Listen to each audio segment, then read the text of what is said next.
It's the CalebDMTG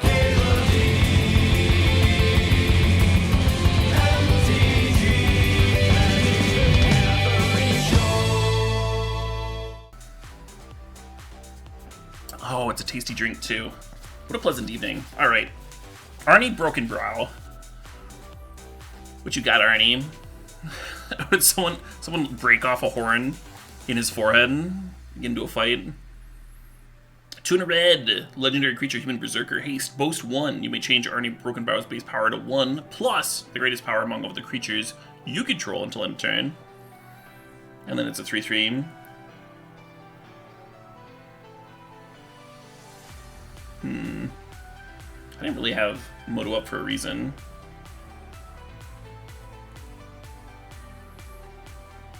We can just let it chill there. Headbutted a troll but 1.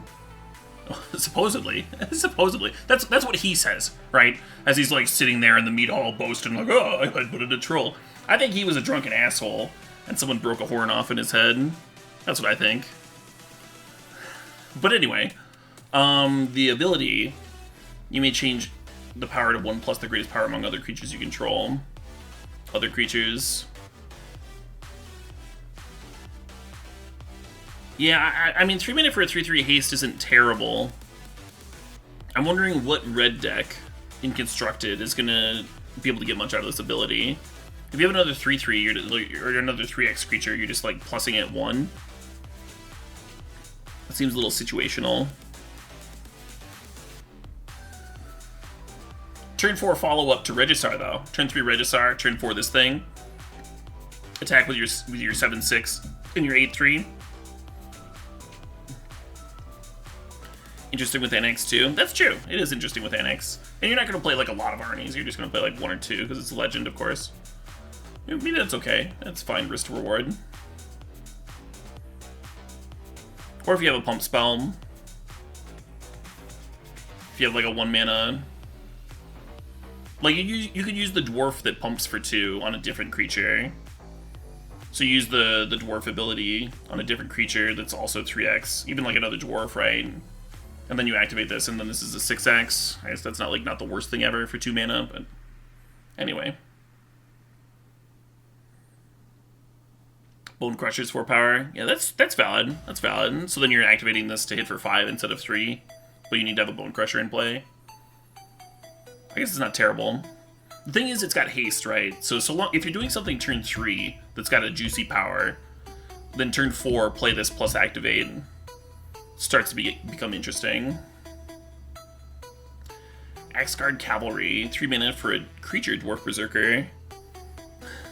It's definitely the cutest berserker I've seen. Target creature gains haste until end of turn. It's a 2/2.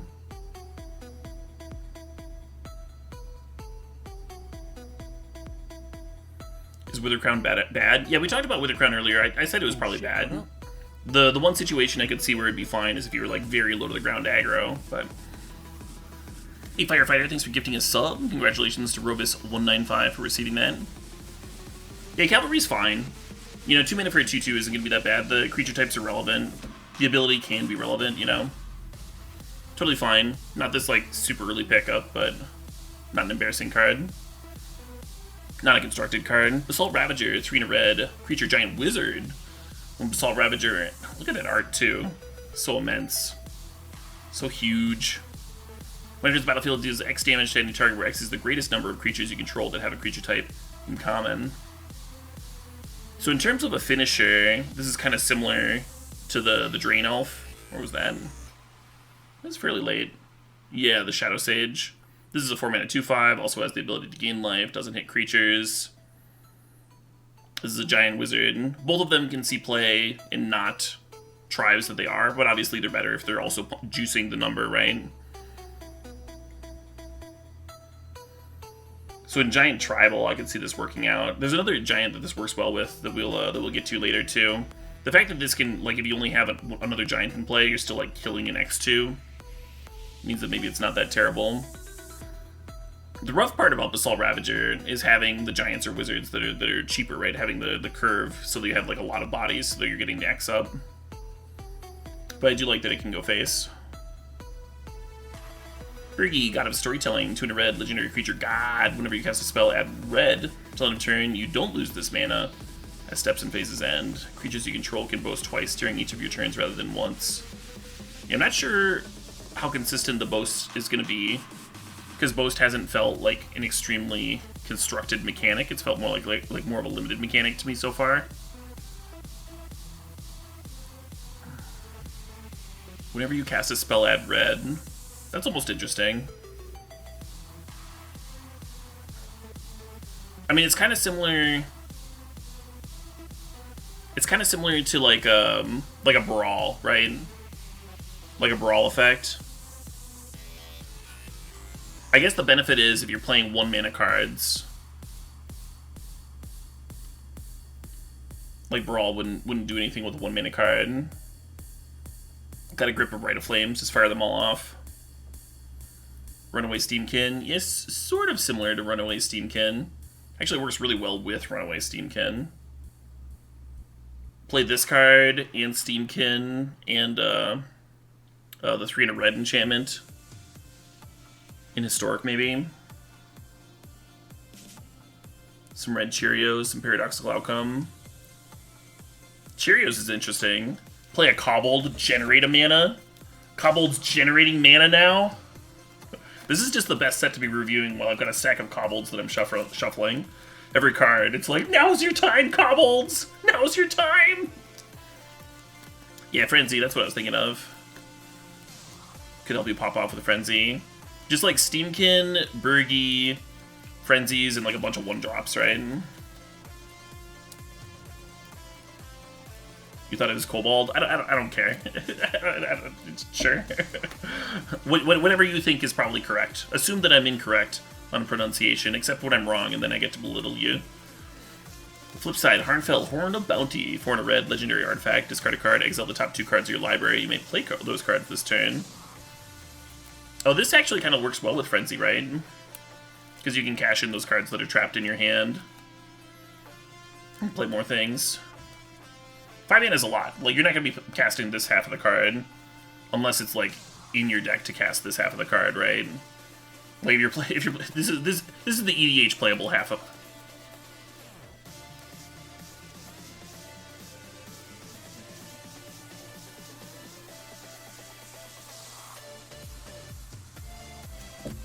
Throw in Mono Red Storm, WUBRG. Yeah. Yeah, it probably works in Mono Red Storm.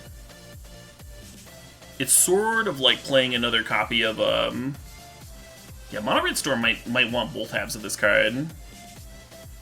Like the front side is very similar to having another Ruby Medallion. It's a little expensive. It's a little expensive for what you want your Ruby Medallions to be.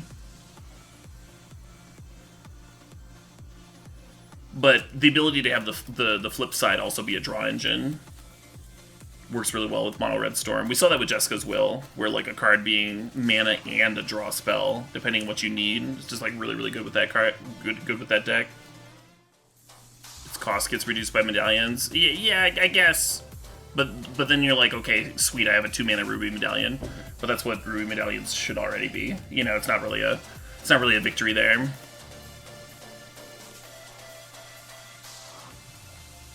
Could just play Helm.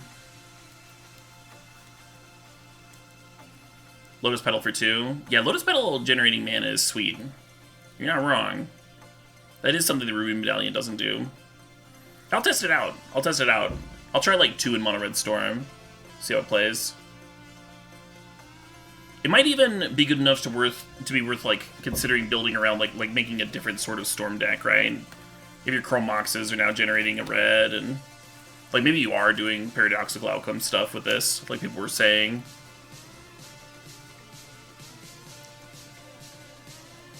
Certainly an interesting card.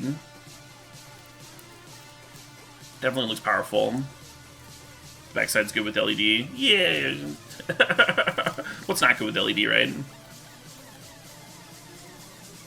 Right, FPS. Yeah, the fact that they can interact with removal, whereas like removal would normally be a brick against Mono Red Storm, is definitely a downside. Breakneck Berserker. 3 mana for a 3/2 haste, Dwarf Berserker. This card's solid. Even if you care about the creature types, it's probably not making the cut in constructed. But this is the sort of card that you're just like always happy to have in your red deck in limited. And if the creature types are relevant, that's kind of gravy. Calamity Bearer, 2 red creature giant berserker. If a giant source you control would deal damage to a permanent player, it deals double that damage to that permanent player instead. So I was talking earlier about how there would be another giant that would play well with this ability. It sucks that they're both 4-drops, right? So you play the Calamity Bearer on turn 4, then you play Basalt Ravager.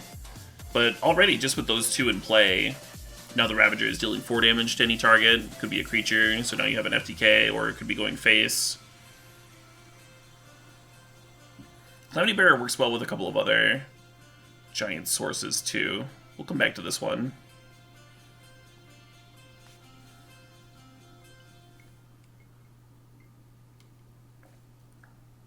What's with the hands? Well, he's bearing Calamity. That's Calamity incarnate in those fingers. They're such strong hands, aren't they?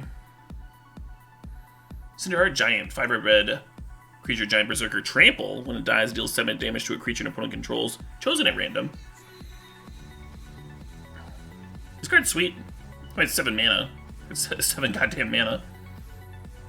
But yeah, I feel like red top end creatures have been getting bigger and bigger in limited. This is a chonker. With trample.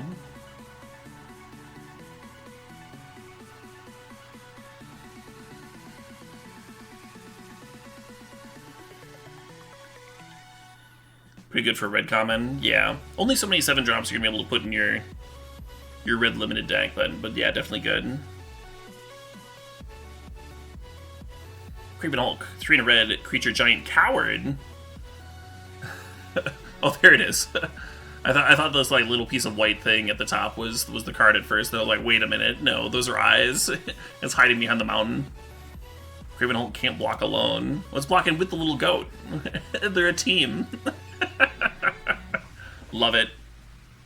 Abandoned at birth, the giant was raised by goats. Ironically, it grew up to be the most cautious member of the herd. I can understand that. Some childhood trauma, huh? Crush the Weak. 2 red sorcery. Crush the Weak deals 2 damage to each creature. Creature dealt damage this way would die this turn. Exile it instead. Foretell for a red. This card's fine. Like wonky pyroclasms can still be right in the right metagame, and this one's like got a little bit of flexibility in how you play it, of course. Like Foretell is not a bad ability. And then it's not like just Pyroclasm, right? You also have the Exile effect that ends up being really good sometimes, depending on the meta. It's not going to make every limited deck, right? And it may or may not actually show up in constructed sideboards, depending on what the meta looks like. Does this kill enough rogues?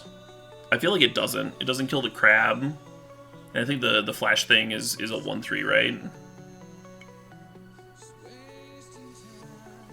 So you're just like killing a few different rogues. I feel like Anger the Gods would actually be good against that rogue's deck.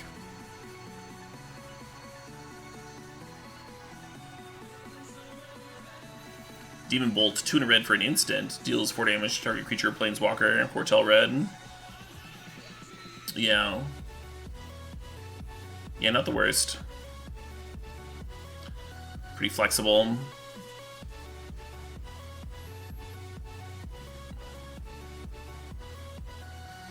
How nutty would this card be if it could go face?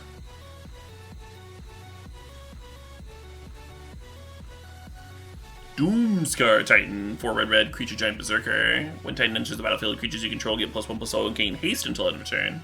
So that includes itself. And then the Foretell is for 5.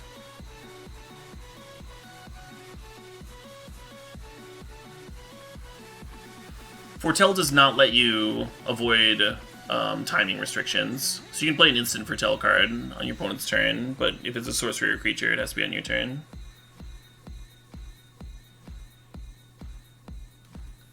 Works well with the black mass reanimate. Yeah, I guess. Just get him. Get him with giants.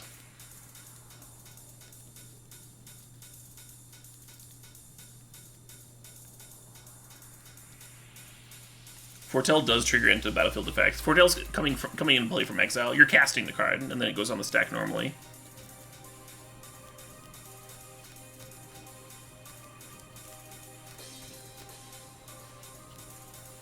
I think that's valid. I think that's a valid thing to point out, that Doomscar Titan could be like a combo finisher.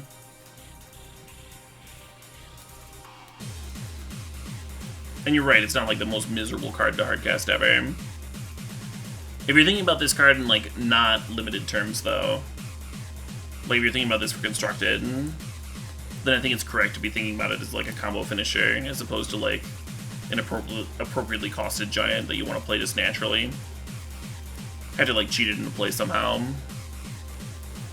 for the ability to be good. Alright, Dragonkin Berserker, 1 in a red, creature human berserker, first strike. Boast abilities you activate cost 1 less to activate for each dragon you control. And then Boast is 5 mana, get a 5/5 red dragon creature token with flying. It's a 2/2. I love this card.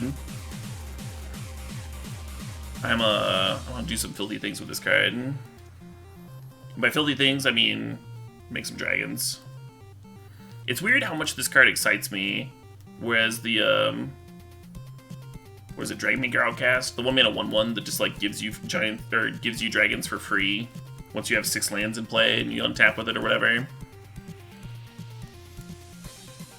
This card's just like a legit aggro creature, right? 2 mana for a 2/2 first strike. And maybe you care about the Berserker tribe, maybe you don't. Maybe you care about the Boast thing, maybe you don't. I don't think that matters. It's 2 mana for a 2/2 first strike, and then when you attack with it on turn 5, you get a dragon.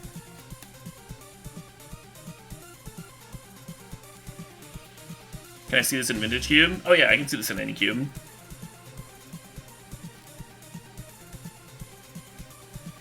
Yeah, no, this card is like certainly good enough for cube. It's certainly good enough for standard, either mid-range or aggro.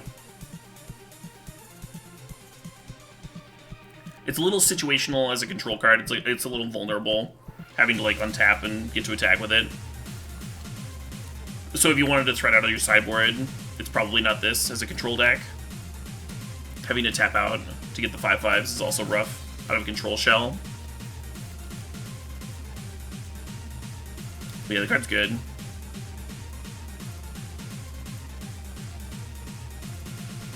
If you play the 3 mana dragon from one of the recent sets, it's a turn 4 dragon. Yeah, or a changeling, right? You could turn 4 dragon, and then your dragons start getting cheap. Yeah, I'm gonna play the shit out of that card. Anyway, next thing, Dual Strike, red, instant. Whenever you cast your next instant or sorcery spell with a converted mana cost 4 or less this turn. Dragonkin Berserker kind of reminds me of the Leveler Dragon. Dragon Rider, whatever the fuck. The red one. That card played out differently, you know, it played like a normal leveler. But it would just be, like, just playing a 2 mana 2/2 to attack and block with is totally fine in red. And so then when you have this thing where it's like, oh, and now a giant flyer randomly. Now that I have a mana sink, now that I've got mana for my mana sink, now that I have nothing better to do, why not giant flyer you as well? Yeah, Kargan Dragonlord, that's what I was thinking of. Obviously, Dragonlord is like a little bit better the first turn that you get to start smacking them in the air. But the costs are split up differently too.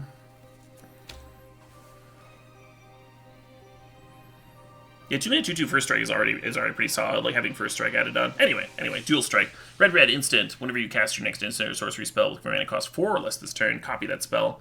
You may choose new targets for the copy. And then you can foretell it for red. I'm not sure what you're using with this. I'm not sure why like actual fork is considered too good.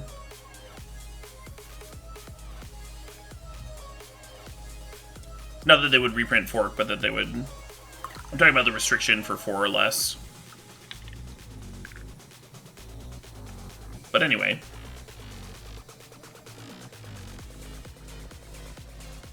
Like, it feels like they're doing a lot of work to make their copy spells be like not playable. Maybe I'm being unfair. Dwarven Hammer, 2 red artifact equipment. When enters the battlefield, you may pay 2 if you do get a 2/1 red Dwarf Berserker creature token, then attach Dwarven Hammer to it. And then creature has +3/+0 and has trample. Yeah, this card's fine. Like, you're just getting a 5/1, right? So you're spending 5 mana for a 5/1. You don't mind that it's so vulnerable, because you can just, like, throw it. You're getting in damage with the attack, and then you can throw it on the next creature. The body that you get with this equipment is the worst out of the cycle. But the equipment itself is not the worst. So I think it ends up being, like, kind of middle of the pack. So far, I still think the black one's the best one. Dwarven Reinforcements, 3 red, sorcery. Create 2/1 red Dwarf Berserker creature tokens. Foretell for 1 red. Sure. Yeah, why not? I'm not thrilled if I'm spending my first... If I'm playing this card, ideally, like, I'm like doing a go wide strategy and I'm like flooding the board. I don't really want to be spending turn 2 and turn 3 doing this. But maybe you play this, maybe you have a 1-drop and then you do this on turn 2, and then turn 3, like, you have an actual 3-drop. And then on turn 4 you do this and something else. Maybe that's fine. Maybe playing this for 4 mana is fine. Overall, I'm not thrilled about this sort of card. And getting 2 2/1s is a little bit worse than the rate that we usually see.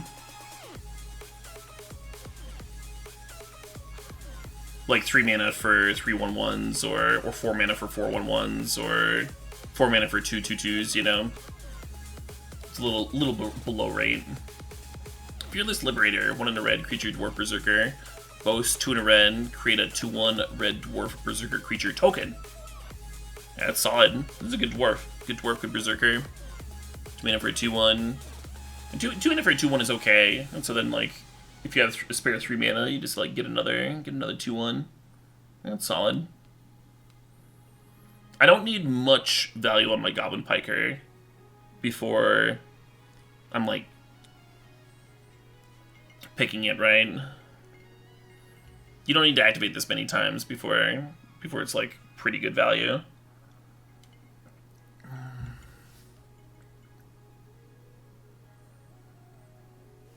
Solid limited, dude? Yeah. Yeah. I'm trying to think, like...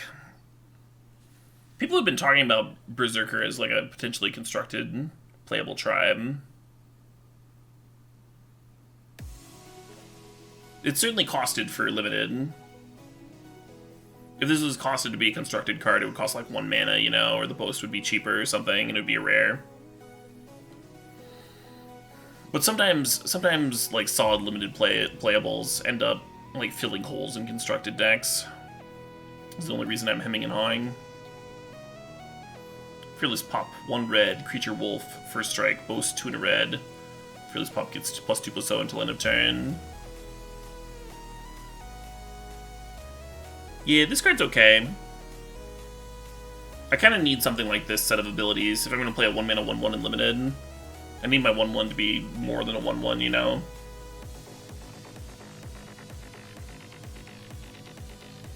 So fearless. So ferocious. 1 mana cards could be good in this format too. Like in black-red aggro. There's a few cards in black that when you play your second card of the turn, they get pumped. They get like permanent 1/1 counters and stuff. Annoying to block. Yeah, right? Yeah. A lot of the times, like, this, you serve with this, the opponent doesn't block and you don't feel like pumping because you have something better to do on your second main phase. So it just like gets in damage because the opponent can't afford to let you like pump and eat their thing. And then when you have nothing better to do, sometimes you're even like pumping it multiple times in a turn and hitting them for like 5 first strike. Frenzied Raider, 2 mana for a 2/2 Demon Berserker. I like that pair of creature types. Whenever you activate a Boast ability, put a 1/1 counter. Oh, right, I'm sorry. Yeah, I said activate multiple times. Boast is clearly just once per turn. My apologies. Thanks for correcting me, chat. I didn't even look at chat, I just like saw the explosion of comments and realized that I'd made a mistake. I've been streaming too long. Alright, Frenzied Raider, 1 in the red. Whenever you activate a Boast ability, put a 1/1 counter on it. That is a nice curve. Yeah, 1 to 2 to 3 activate. Get him for 6 on 3. Not too shabby. Yeah, I'm not gonna be playing Fearless Pup in Constructed. And I'm probably not playing Frenzied Raider in Constructed. It's closer though. Like 2 mana for a 2/2 isn't that bad. The thing is, I've said this a couple of times. I don't think Boast is gonna be that good of a constructed mechanic. Like, there's a few cards that I want, but I don't know if I want them around like a dedicated Boast deck where you have like a bunch of cards to make this like a consistent ability. But if you did, like, obviously you're gonna play this, sure. Why wouldn't you? Frostbite. This is a clever name. Clever name, clever card. Not a scred. Red, snow instant, deals 2 damage to target creature or player. If you control 3 or more snow permanents, it deals 3 damage instead. So we're not gonna be playing this one in modern. We're not gonna be playing this one in modern scred decks. Hey MTG Nerd Girl, welcome folks. Anyone that's following me, if you're not following MTG Nerd Girl yet, you probably should be. She's great. Great streamer. Also great folk. I've had the pleasure of hanging out in person. Left a great impression on me. Anyway, we're in red right now. We're in red of the set review. We've been looking at the Kaldheim cards. And I've been going a little bit slower than I usually do in my set reviews because there's so much to talk about. There's so much text on these cards. And they're great. The flavor is great. I like how not pleased this person is about having their arm being bitten off by a frost giant. A bit nippy out there indeed. Yeah. Yeah, we're not doing the whole set tonight. Usually I cash out around 2 in the morning, but we will get through red. We will get through red for sure. Yeah, Goldspan Dragon. Heck of a card, huh? 3 red, creature dragon, flying haste. Whenever it attacks or removes the target of a spell, get a treasure token. And then importantly, treasures you control can now sack for 2 mana. Yes, yes. So, I mean, you're definitely getting a treasure out of this. Whether the opponent answers it, or you get to start attacking with it, you're definitely getting some kind of value. And since it's got flying and haste, there's a good chance that you can like play an attack while the opponent's tapped low and they can't kill it immediately. And then you're just getting like 2 more mana for your second main phase. Have I covered green yet? I'm covering green tomorrow at the start of my stream. We're gonna get through red. I go in white, blue, black, red, green order. So tomorrow at the start of my stream, 7 Central Time, we're gonna do green. And then after that, we're gonna do gold and colorless. And then I'm probably gonna be cubing. I'm probably gonna like arena cube for the rest of the stream tomorrow night. Unless I feel like vintage drafting on Moto, I might do that instead, depending on how I feel. And then all of the colors, all of the sections are going to go up on YouTube. So if you missed a section, don't worry about it. What we covered today will be up on the YouTube by like noon, before noon tomorrow. The first VOD will probably be up at like 8 in the morning, and then they'll be all up by noon. And then tomorrow night we'll finish up the thing, and all of them will be on YouTube that following day, I think. Anyway, Goldspan Dragon. Heck of a card. Very interesting.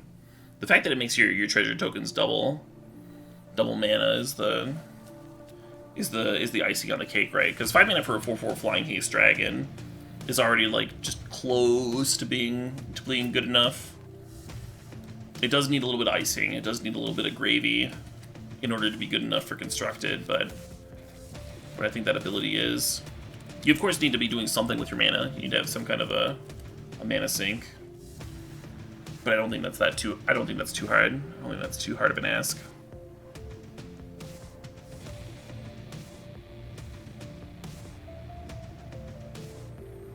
You like Glorybringer much more? Yeah, I mean, oh, you're saying Glory Blinger because it's gold? the Glory Bling? Okay, I get it.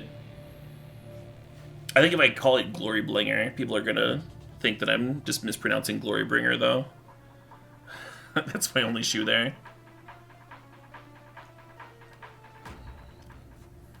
Caleb confirmed uses gravy as icing.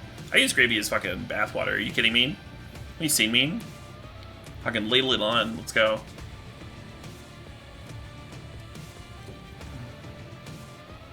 Out of milk for Cat. Cat's drinking gravy. Gas price is too high. Ladle some gravy in there.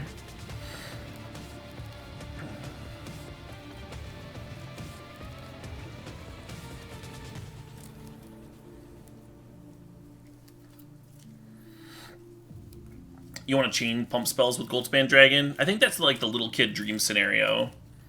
Is that you attack with your Goldspan Dragon and then you just like chain a bunch of pump spells and they're dead. You could do like, yeah. Like a couple of pumps and then a double strike thing. And just kill them out of nowhere.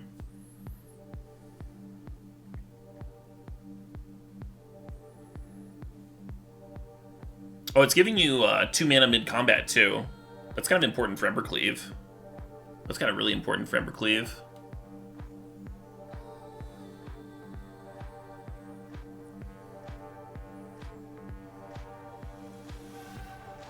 Anyway.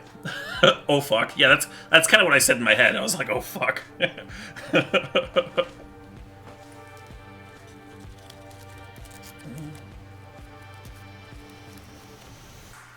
Anyway. Hoggy Mob, 4 and a red. Creature Troll Berserker, Boast for 1 and a red, deals 1 damage to any target. Yeah, you don't need much for your 5 mana 5/4. Yeah, just a little bit of oomph. This is obviously a limited card, you know, it's a common, it's costed for limited. I don't think it's like a super high pick or anything like that, but you need a 5-drop. It's not embarrassing at all. Red's got some chonkers, huh? Also the Berserker. Berserker creature type could be relevant. Immerstorm Raider, 1 and a red, creature demon berserker. When Immerstorm Raider enters the battlefield, you may discard a card. If you do, draw a card. That card's fine. This is sort of ability that I like to see on my 2-drops. It like lets me, if I have too many lands, it can help me keep from flooding. If I need a land drop, it can help set that up. A little bit of consistency, huh? It's not card advantage, but consistency's worth something. And your limited decks want a certain number of 2-mana 2-drops anyway, so. Magda, Brazen Outlaw. 1 and a red, legendary creature, Dwarf Berserker. All the dwarves you control get +1/+0. Love it! Love the card already. In. What does the rest do? Whenever a dwarf you control becomes tapped, get a treasure token. Sure, deal. Sack 5 treasures, search your library for an artifact or dragon card. Put that on the battlefield, then shuffle your library. Ooh. Ooh. Oh man, am I gonna be playing some 7 dwarves in Constructed? Is that what this is?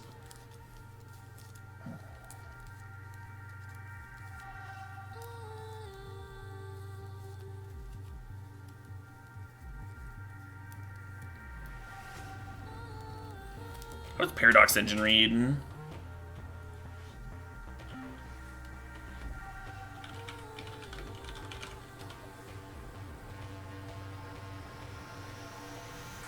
Whenever you cast a spell, okay.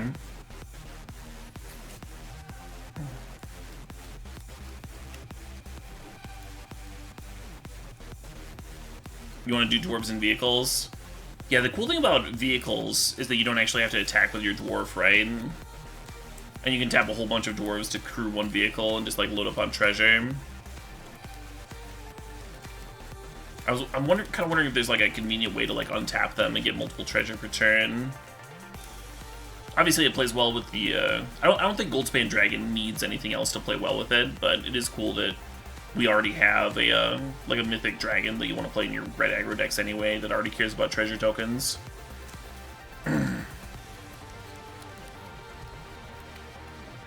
See, when I see that last ability, my head starts going to like Blightsteel Colossus, you know. That's where my head goes.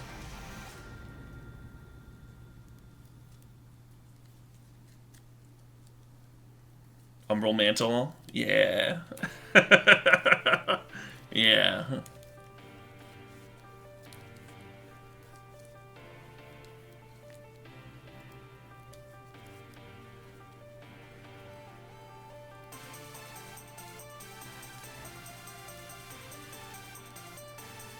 Play it with Inspiring Statuary. Ooh, I like that.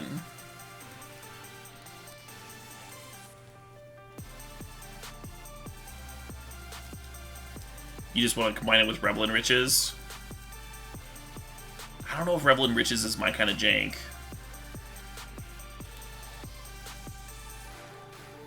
The Magda itself already has its own payoff. You know what I mean? It's sack 5 treasures. So it's an enabler and a payoff combined.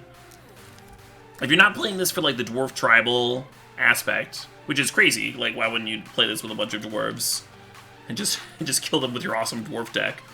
But if you're not doing that, then the reason to play this card is because it's an enabler by spitting out treasure tokens, and it's the payoff by sacking 5 treasures.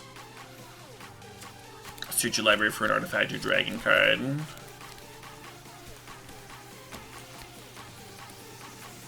Like, if you have enough treasures, then you're just, like, getting Mindslaver and paying for the activation.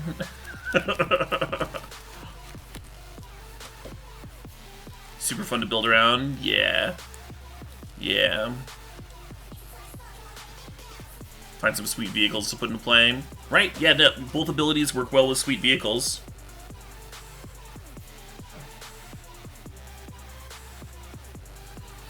There's the 2-mana map thing that spits out 3 treasure. Makes it a lot easier to get to 5.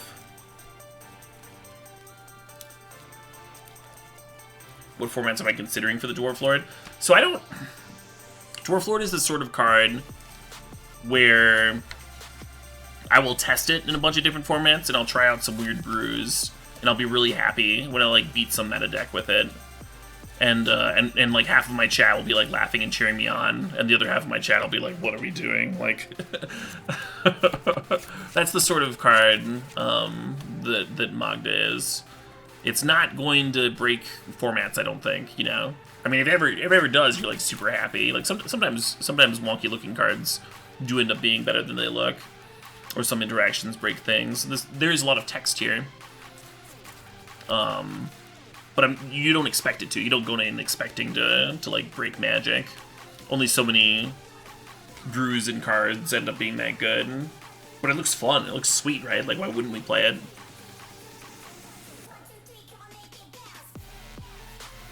So when thinking about like what format am I gonna monkey with this card in, it's like, yeah, that's the question, right? Like, what format do we have, like the playable dwarves, or like the best artifacts to go get? What format gives us the tools and the shells and stuff? And we can think about that more in depth when we actually are at the tinkering stage. But right now we're just like talking about stuff and moving on.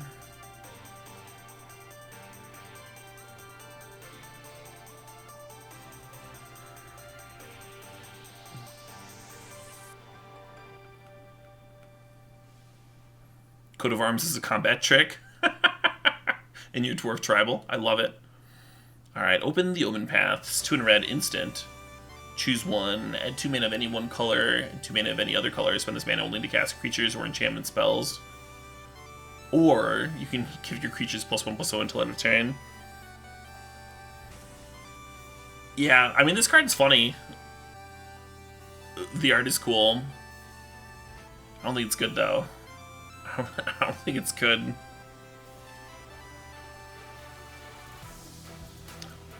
They gotta put some bad ones in there. Provoke the Trolls, 3 in red, instant. Deals 3 damage to any target. If a creature is dealt damage this way, it gets +5/+0 until end of turn. This card's sweet. If this card costs 3 mana, you would be playing this in Constructed, and it would be like actively good. Because like sometimes 3 mana for 3 damage is like close enough to good enough in Constructed, and then if you ever like have a 4 toughness creature, then you just get to like murk them out of nowhere.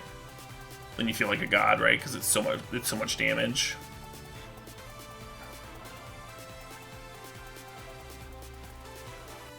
But no, this is a limited card, and it's not a bad one. 4 mana to either like deal 3 damage to their face or this creature. Doesn't make it like a bomb or anything. But there's a little bit of versatility in that sometimes you're pumping your creature. So I wouldn't first pick this over like a strong card. But I would pick it over like a medium creature. Let me see if I can find a good example. I would take most of the uncommon equipments over it. I don't know if I would do the hammer.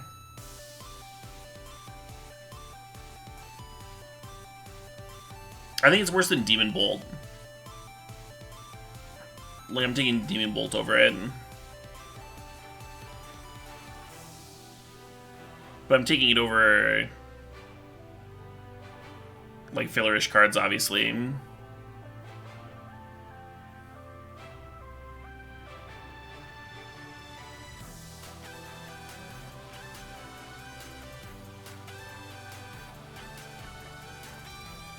Quakebringer, 3 red giant creature, giant berserker. Your opponents can't gain life.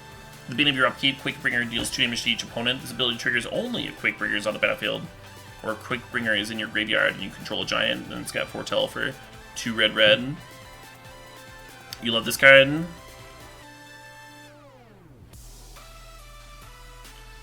Quakebringer is not the sort of card that I think is good enough on its own, but it's also like clearly not intended to play by itself because it pairs so well with the other giants. Its ability only works from the graveyard if you have another giant. You're playing this in like giant tribal.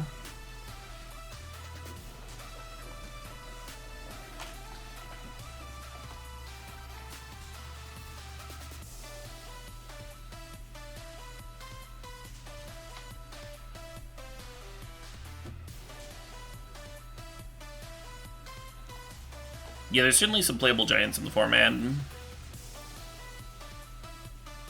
Does it double with a thing that doubles giant damage? Is it considered a giant source even when it's in the graveyard? A giant source you control would deal damage.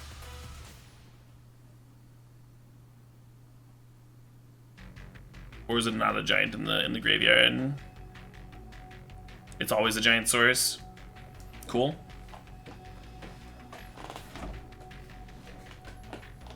Finally a reason to play Bone Crusher Giant. Yeah, we needed one.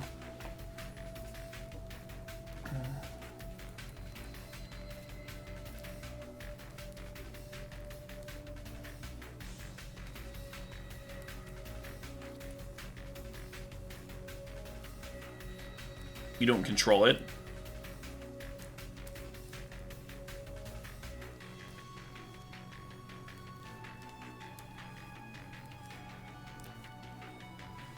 You don't control things in the graveyard. Oh, fair point. Yeah, fair point.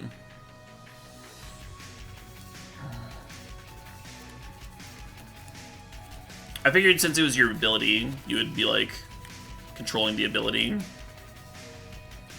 Sometimes sometimes that stuff's weird. There's a reason I asked it as a question.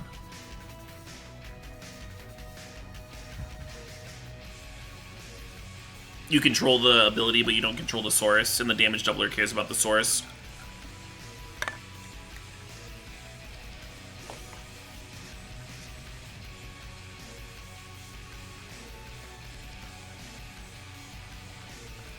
Now everyone's not sure. Do we have a judge?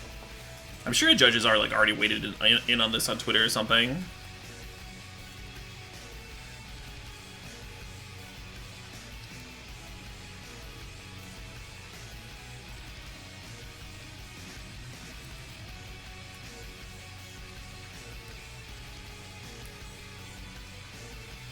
If anything asks for the controller of a card that doesn't have one.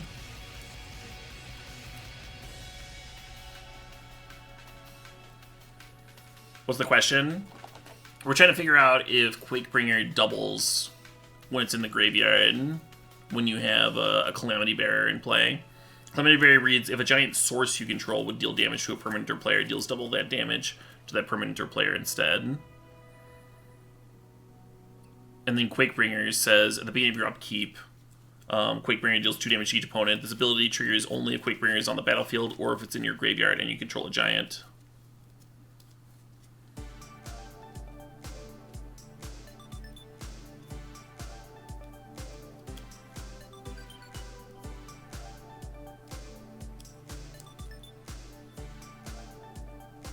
You think that's the only reason to use Giant Source instead of Giant Creature on the card?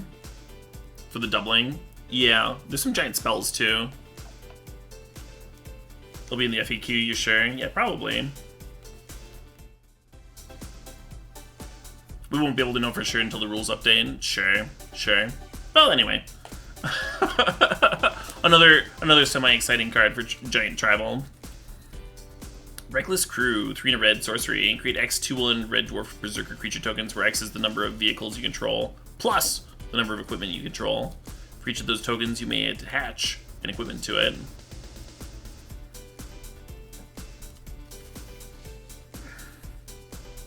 So Reckless Crew is a card.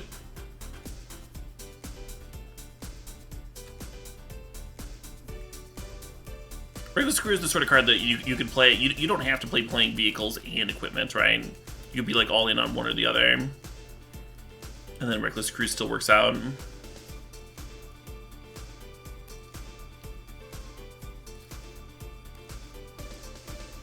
What you mostly want is a bunch of efficient cards. Whether that's vehicles or equipment. You just want a lot.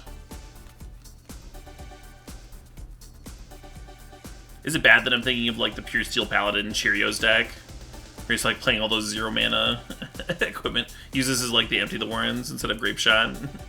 Just make a bunch of stupid dwarves. The cool thing about Reckless Crew, as opposed to Grape Shot, is that like you don't have to have the storm count, right? You just have to have all the fucking equipment in play.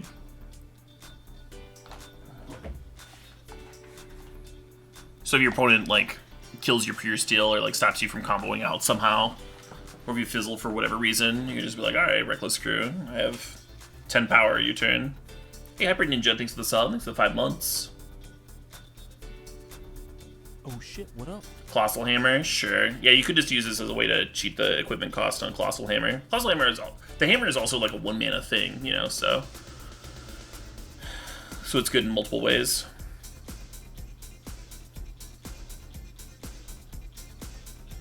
Hey, Soma, thanks for 11 months. Thanks for the sub. Lens is saying paying 4 mana to get 2 2/1s is the same value as the other dwarf token maker, and that is playable. The other dwarf token maker is like vaguely playable. It's like barely playable in limited. Like I'm not excited to play it in limited. Reckless Crew has the potential to do a lot more. Okay, thanks, Bremer. Bremer says that on Reddit, ask a judge, any object with creature type giant will work.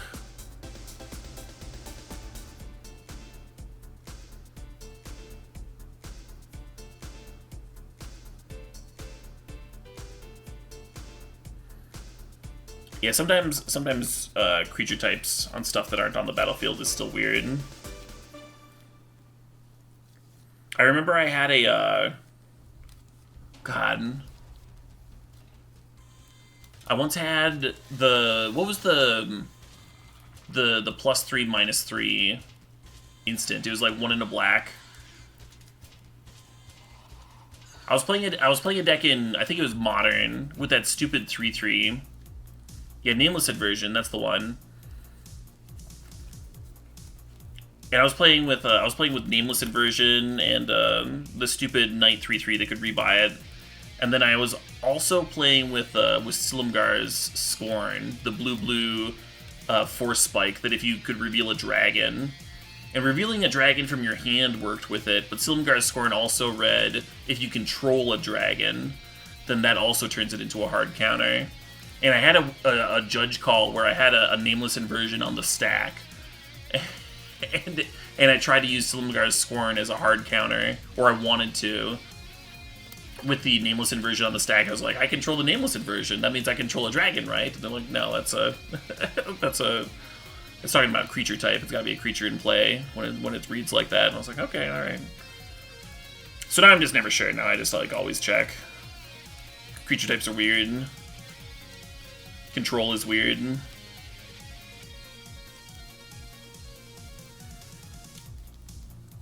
The way someone explained it to me was then the Merfolk counterspell would just always draw a card.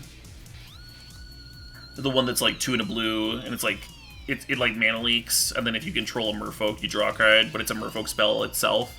So if it worked the way that I had wanted the Silumgar Scorn to work, then it would be like, well, look, I control this card as it's resolving. I control it. It's a Merfolk. Why would I not draw, right? So anyway.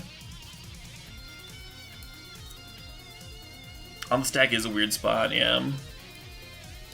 That one's a wizard. Sure, whatever. Whatever, clans. The one that they actually played in Merfolk. Alright, next card. Run Amok. 1 in the red, instant. Target attacking creature gets +3/+3 and gains trample until end of turn. Yes, this is a reprint, but a pretty good one. This card can just straight murder blockers. You're not only like blowing out the blocks, but then you're also like getting over for trample damage. Pairs really well with big chonkers that could get blocked otherwise, or just aggressive curves. Aggressive curves deny your opponent the ability to play around it. Playing around Run Amok is really bad too. It's like it's hard. You need to have removal up on the turn that they play the Run Amok, because the burst of power and trample is so much. Card's basically Searing Blaze, but you have to be aggressive. You have to be real aggressive. Anyway, certainly better in more aggressive formats than not, and more aggressive decks than not. You might just force mono red Run Amok and farm wins on day 1 of limited. Yeah, I think that's a fine strat. Is this card ever bad, right? Is like Run Amok red ever bad? Probably not. It's probably just curve out and murder people. The runes seem good. The runes are good. Rune of Speed, 1 in red, enchantment or rune, enchant permanent whenever it enters the battlefield. Draw a card. As long as enchanted permanent is a creature, gets +1/+0 and has haste. And as long as it's an equipment, it says equipped creature gets +1/+0 and has haste. I think this is actually one of the worst ones, because adding +1/+0 and haste to equipment, spending 2 mana to augment an equipment in that way is awkward. I think the more efficient haste generating equipments are better, because you're trying to like tempo the opponent out with haste. That's like kind of what haste is. So spending the mana to put this on equipment, then playing your creature, and then spending the equip cost, and now you can finally like attack a turn sooner or whatever.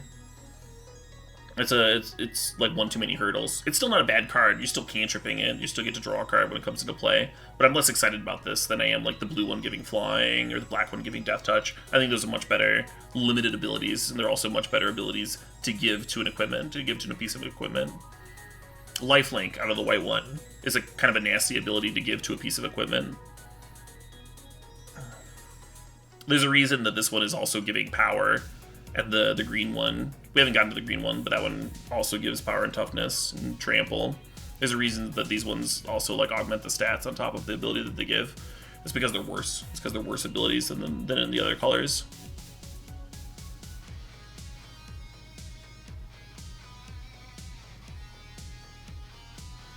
How does it work with creature lands? As long as the creature land is activated, it'll have haste, just like it says.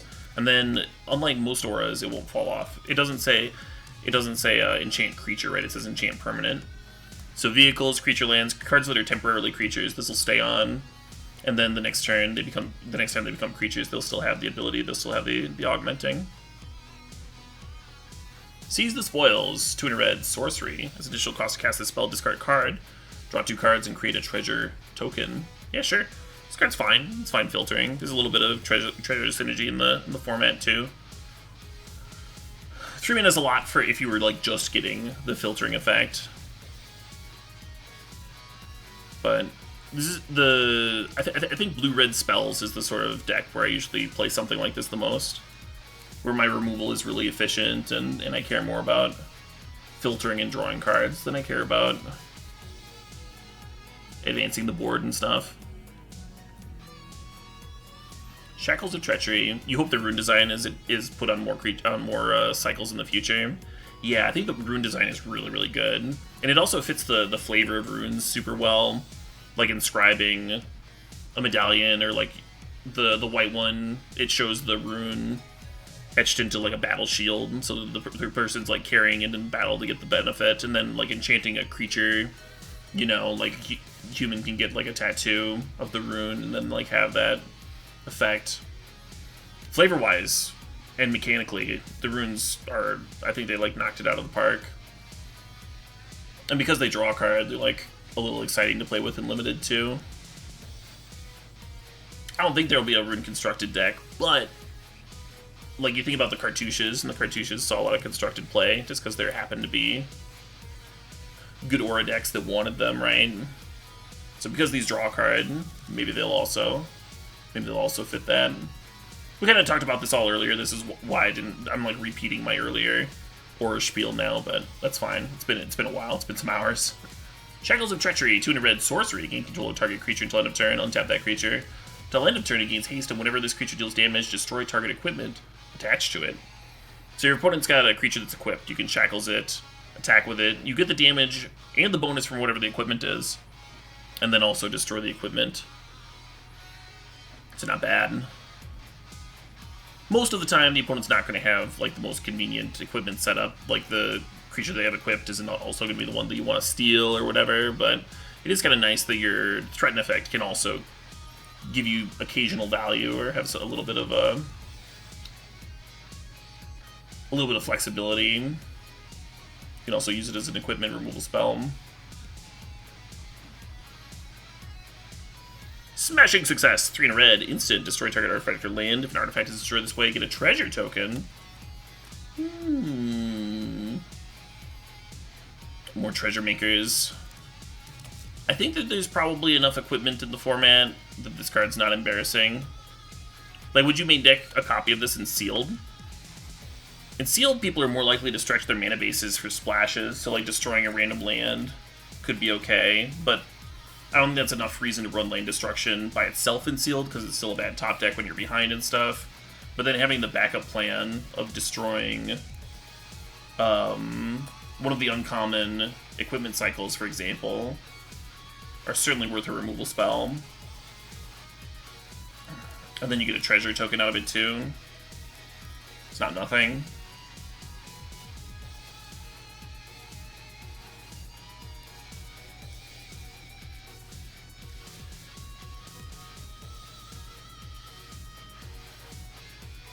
Instant speed matters. Instant speed matters for equipment for sure. You can like wait for your opponent to like invest the mana to equip something. Shitty pillage is better than demolish. Yeah, I agree. It's not even worse than pillage all the time too.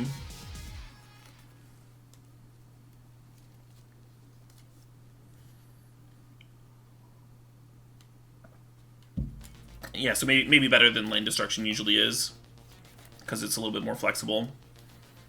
Alright, Squash. 4 and a red instant. The spell costs 3 less to cast if you control a giant, and then deals 6 damage to target creature or planeswalker. So this card's not good enough for constructed. In limited, it's obviously better in your giant deck, but 5 mana to deal 6 damage to something is like fine, right? I think you play this in your giants decks, but I think it shows up in your non-giants decks sometimes too. It just rewards you for, you know, doing the thing.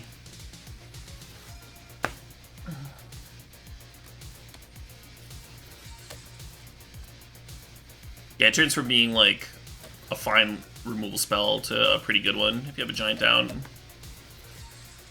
But you're also playing it like after you already have a giant in play, so how late in the game is this? How much do you actually need the mana discount? Who knows? Maybe it helps you do 2 things in one turn. Changelings, sure, yeah. Tibalt Trickery, 1 in a red instant. Counter target spell, choose 1, 2, or 3 at random. Its controller mills that many cards and exiles cards from the top of their library until they exile a non-land card with a different name than that spell. They may cast that card without paying its mana cost. Then they put the exiled cards on the bottom of their library in a random order.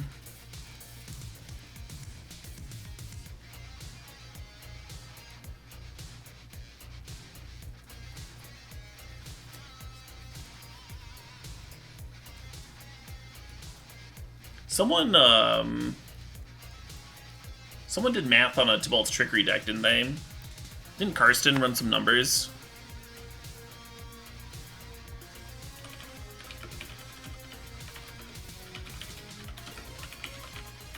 I think the stat that I saw still did not make Tibalt's trickery sound very interesting.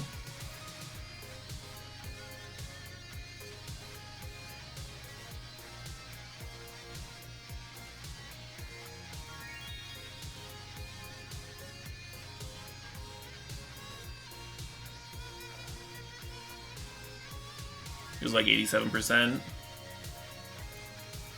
With 3 Emrakul and 52 land, it's as high as 91%. So the way that it works...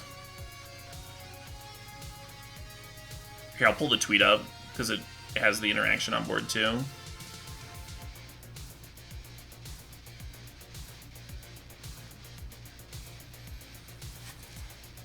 So they found a bug in their code and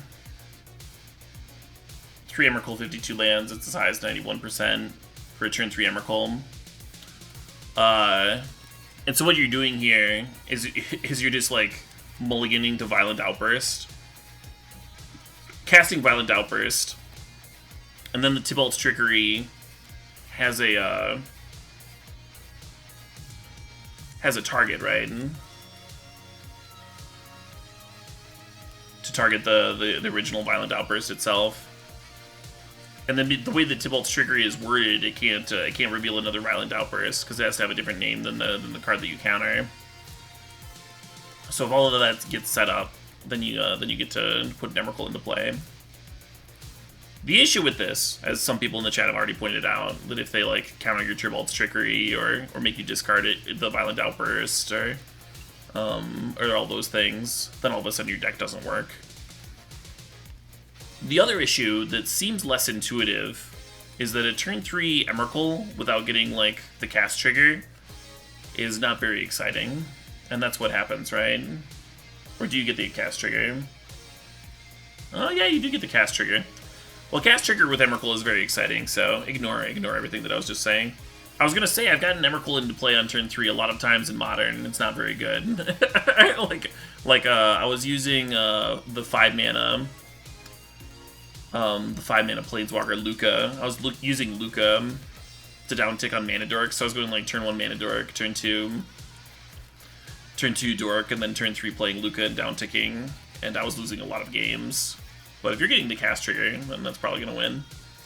Nice little meme deck.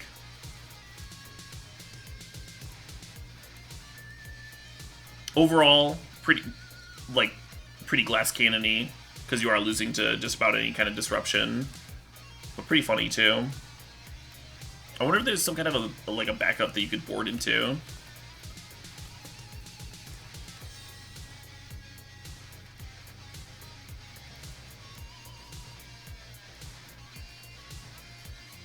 If you draw the trickery, you lose. I think that's included in the math. Yeah, he Karsten's no doffer. He included it. If you accidentally draw Tibalt's Trickery by turn 3, that's a fail.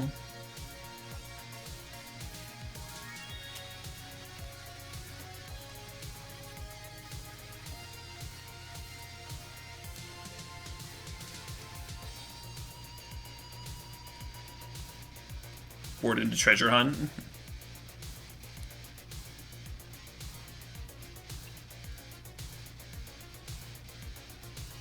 If you draw the Trickery, it costs 5. Oh, that's true. Yeah, you could still get a hard cast or a cast Emrakul, cast the Violent Outburst, and then Trickery it the hard way.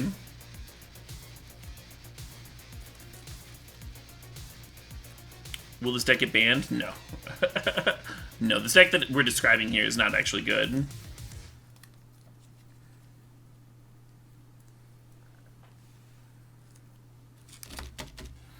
This deck could beat some decks in Modern consistently, but again, you're going to lose to any... If you can mulligan for a Violent Outburst, your opponent can mulligan for a discard spell, if they have a discard spell in their deck, or if they have a counter, you know what I mean? So you get this like obnoxious sub-game where you're still mulliganing for your win condition, and the opponent's mulliganing for their answers, but they're going to have more answers than you have Violent Outbursts. It's gonna be very, very hard for you to win a post-board game. Like Neoform, yeah, I think you end up with a worse Neoform deck. Neoform can actually, like, win through some amount of hate by playing, like, Summer Veil and stuff, or Pact of Negation. This deck doesn't get that advantage. Sideboard into Concede, yeah. What about boarding into, like, a deck that takes advantage of all the lands? Like, could you board it into Swans or something? Like Seismic Swans? I feel like with 15 sideboard cards, you could almost do that. Maybe you could use Through the Reaches and then, like, leave the Emeralds in. And board in... So you'd board in, like, 4 Through the Reaches, 4 Swans, 4 Seismic Assault, and then, like, 3 Lightning Bolts or some shit. I don't know.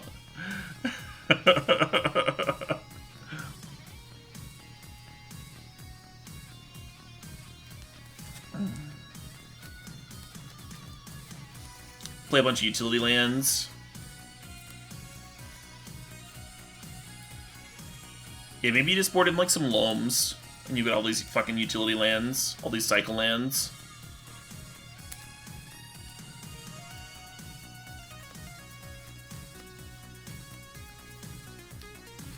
You could board in, so you know what would be counters? You board in 4 Loams, and then you board in the stupid 1-mana discard spell with Retrace, and you just drain their hand and kill them with creature lands.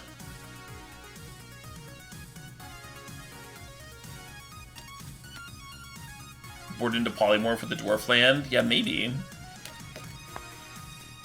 And then you've got the Polymorph, the Emrakul. The Emrakuls are already in the deck. You could, like, play 4 Emrakuls in the deck if you wanted to, and have Through the Breach and Polymorph. That's 8 cards. Anyway.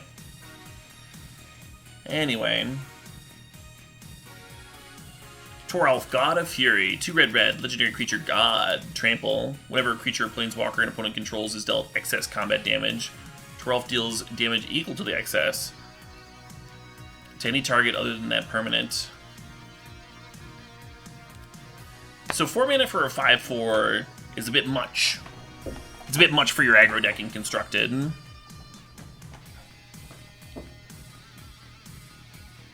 Let's see what the other side does. Still powerful. Still, like, obviously powerful. This deck and Shattering, right? That you already want to play, like, 4 of. Now you get to, like, turn that into something that can actually deal damage to someone's face. Terralf's Hammer, 1 in a red. Legendary artifact equipment.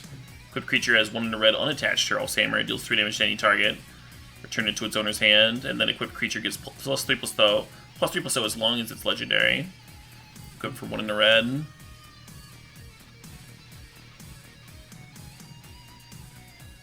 So it's sweet. I like these legends that can, like, flip back into the god. That's kind of cool.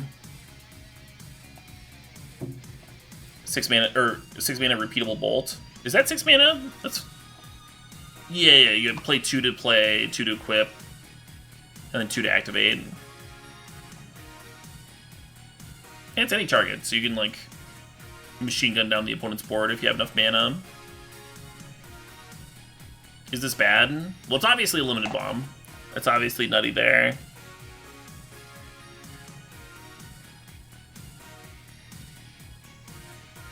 I think it is probably bad for Constructed. Like,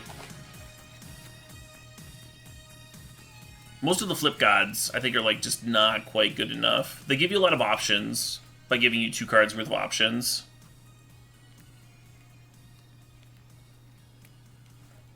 But I'm having difficulty, like, seeing the sort of deck that would want to play them. Has been my issue with most of them.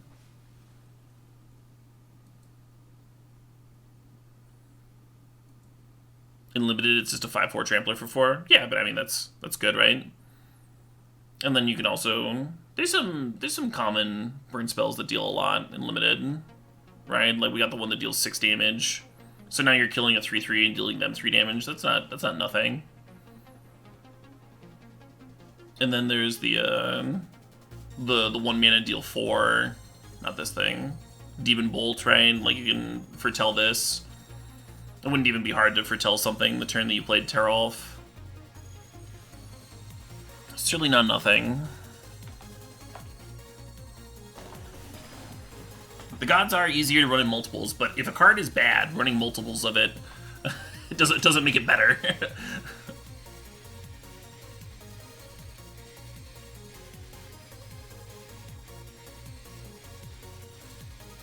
Works as Scred? Sure.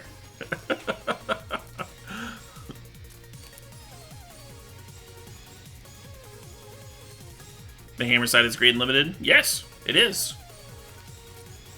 Yeah, 6 mana murder something in limited and repeatable is certainly great. Certainly great and limited, you're not wrong.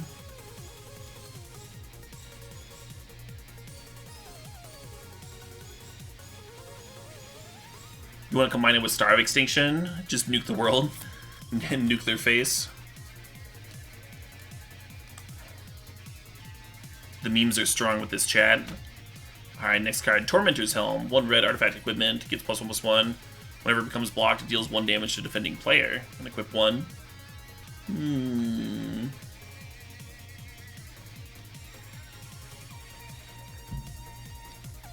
So Short Sword's usually a little bit better than you might think it is. Like +1/+1 isn't very much, but you're also not investing very much here, right? You're spending 1 mana and then equipping for 1. It's not just Short Sword, you also get a little bit of evasion in there. I think this card's good. I think I'm going to play it in my red decks a lot.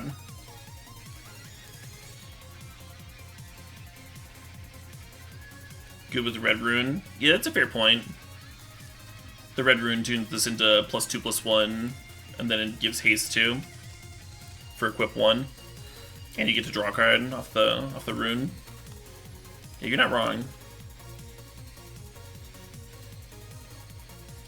Also, having playable 1-drops can be good in this format, because there's... Like, earlier I talked about the black creatures. They get buffed when you play 2 cards in a turn. The extra point of damage is quite good. You like it with any rune? Sure, yeah. We can give it Death Touch, and then it deals the damage to the other player, and it's Death Touch damage, and then you win!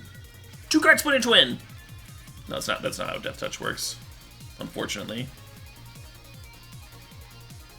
We had quite a different game.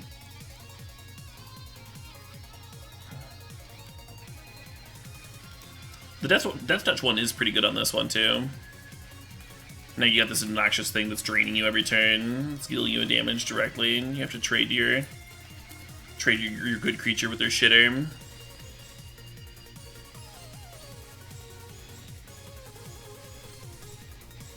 Has Short Sword ever seen constructed play? I know Bone Splitter has. I know Wesco's run the Bone Splitter before.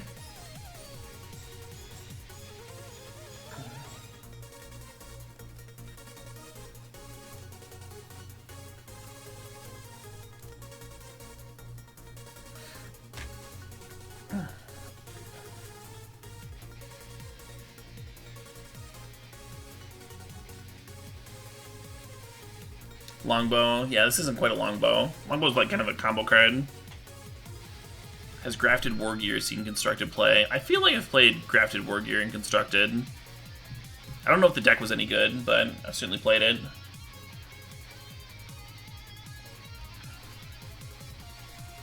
The real test of a card has someone other than Wesco or Andrew Cuneo played it. Those are both great deck builders, though.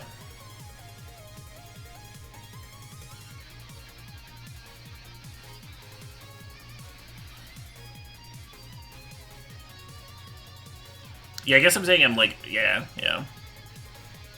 Probably not going to be a constructed card. But I wouldn't be that surprised, just because, like, things are so efficient. And, like, Short Sword has, like, historically not been good enough, but this also isn't Short Sword, right? Like, adding a ping. Like, it's a difference between a Pulse Tracker and, like, a 1-mana 1/1 vanilla. It's, like, a pretty big difference for your aggro deck.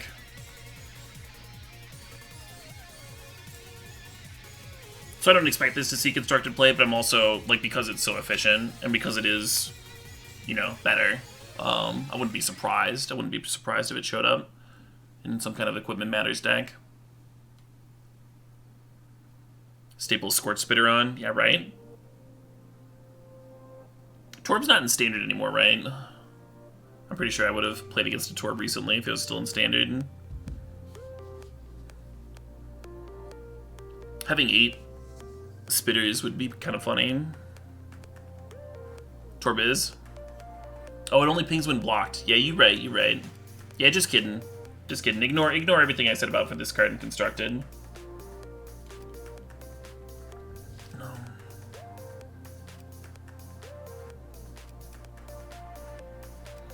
Tundra Fumarole. 1 red, snow sorcery. Tundra Fumarole deals 4 damage to target creature or planeswalker. Add 1 colorless for each snow spent to cast the spell. Until end of turn, you don't lose this mana as steps and phases end.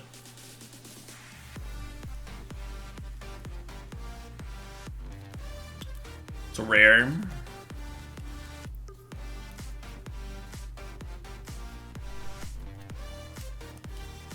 Yeah, so you're playing this card in limited. If you get it, you know, it's just like another removal spell. You just treat it as like a 3 mana deal 4 to something, which is fine, you know? It's not like a bomb, but it's fine.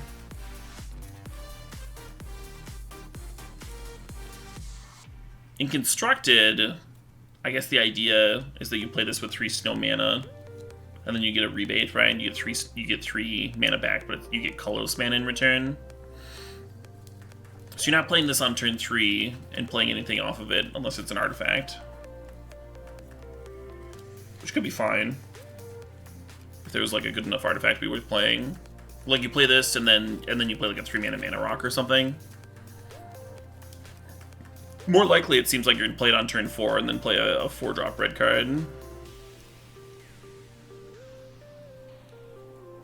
Colorless snow mana. Oh, that's true, it is snow mana because you're getting it off of a snow sorcery.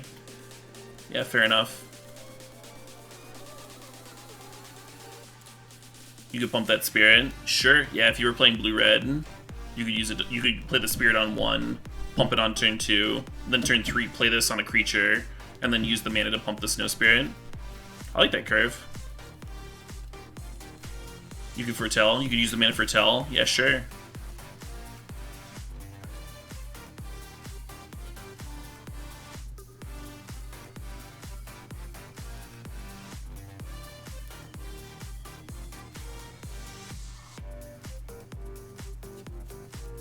Yeah, having 2 snowlands in play in limited and playing foretell doesn't actually sound that crazy to me. Now that you mention it, it is a foretell format, right?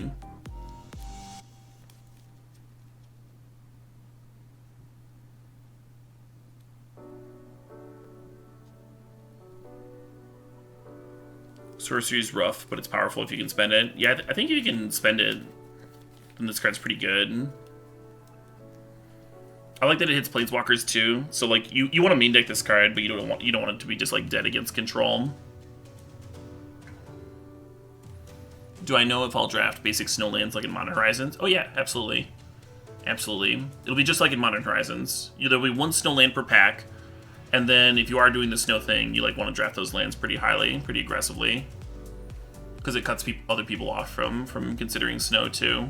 I was telling other people earlier, with there being like 1 snowland per pack, that's going to end up being enough for like 2 people to be in snow per draft. And if 3 people go into it, then like everyone's not going to have enough lands and their decks aren't going to be very good. And if only 1 person's drafting snow aggressively, then they're going to get some like, pretty nutty payoffs late.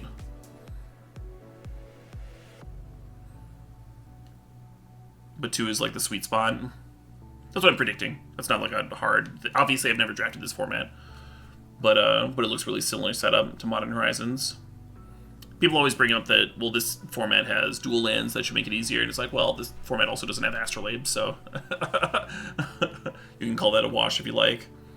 But I'd probably rather have the Astrolabe if I'm playing a bunch of off-color snowlands.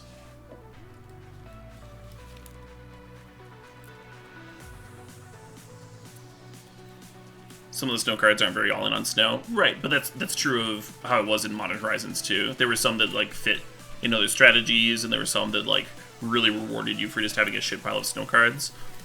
That's kind of what I've seen so far too from this format, is that there's like a few super good payoffs, and then like some nice filler cards that could end up in snow strategies or not.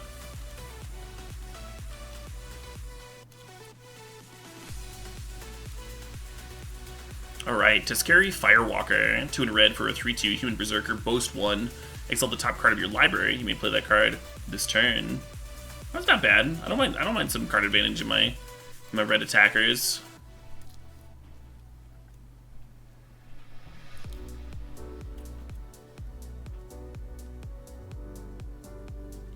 I might take some shit for this, and you're not gonna say it to me. You're not gonna hear me say anything like this very often, because I'm not. It's not something that I'm that super into. But I could have used some feet in this art. It's a Firewalker. We see the fire. We see it's being like the walking's being hinted at, but it like cuts off on the legs.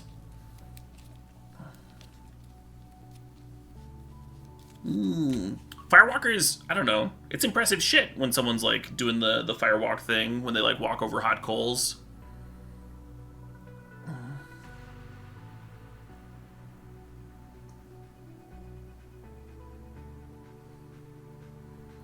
Can you imagine like someone's been running across fire, and then they get someone so like they have like their foot on their head, and their foot's like burning through their skull because their foot is so hot, but they've like built up the tolerance to it. I don't know. Aren't a lot of feet in Magic art? No. And like I said, not a common request out of me.